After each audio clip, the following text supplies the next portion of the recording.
Welcome to our class. कल हमने पढ़ा था 1857 की क्रांति। आज हम शुरुआत करें 1857 की क्रांति में राजनीतिक कारण। ईस्ट इंडिया कंपनी के प्रारंभिक नियंत्रण, सहायक संधि और व्यापकता सिद्धांत जैसी नीतियां ने जन असंतोष एवं विलुप्त को बढ़ावा दिया।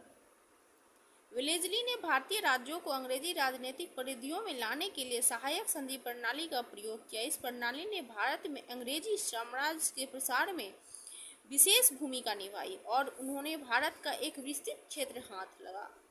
इस कारण भारतीय राज्य अपनी स्वतंत्रता खो बैठे। गवर्नर जनरल लॉर्ड डलहौजी के शासनकाल में भारत के कुछ प्रमुख देशी राज्यों यथा झांसी, उदयपुर, संबलपुर, नागपुर आदि के राजाओं के कोई पुत्र नहीं थे।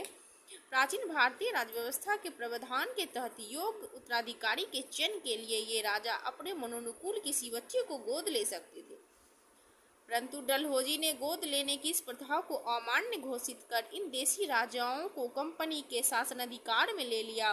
कंपनी द्वारा शुरू की गई इस नई नीति से सभी राजा असंतुष्ट थे और वे किसी ऐसे अवसर की तलाश में थे जब पुनः अंग्रेजी को दबाकर अपनी रियासत पर अधिकार जमा सके। प्रशासनिक कारण। कंपनी प्रशासन में व्याप्त भ्रष्टाचार, विशिष्ट रूप से पुलिस, निम्न अधिकारियों एवं अधीनस्थ अदालतों में असंतोष का एक मुख्य कारण था। दरअसल कई इतिहासकारों का मत है कि आज हम जो भ्रष्टाचार भारत में देखते हैं वह कंपनी शासन की देन है। साथ ही भारतीयों की नज़र में ब्रिटिश शासन का चरित्र विदेशी शासन का था।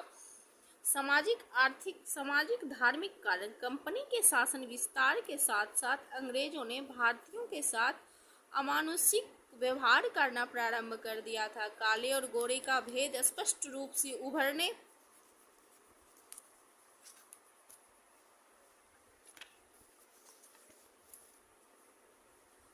लगा था। अंग्रेजी द्वारा भारतीयों को गुलाम समझा जाता था। समाज में अंग्रेजों के प्रति उपेक्षा की भावना बहुत अधिक बढ़ गई थी, क्योंकि उनके रहन सहन, अन्य व्यवहार एवं उद्योग आविष्कार से भारतीय व्यक्तियों की सामाजिक मान्यताओं में अंतर पड़ता था।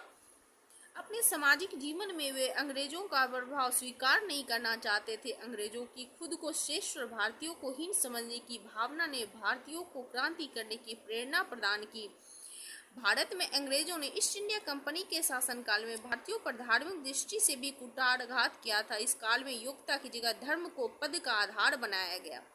जो कोई भी भारतीय ईसाई धर्म को अपना लेता था उसकी पदोन्नति कर दी जाती थी, जबकि भारतीय धर्म का अनुपालन करने वाले को सभी प्रकार से अपमानित किया जाता था। इससे भारतीय जनसाधारण के बीच अंग्रेजों के प्रति धार्मिक असहिष्णुता उत्पन्न हो गई थी। फिर ईसाई धर्म का इतना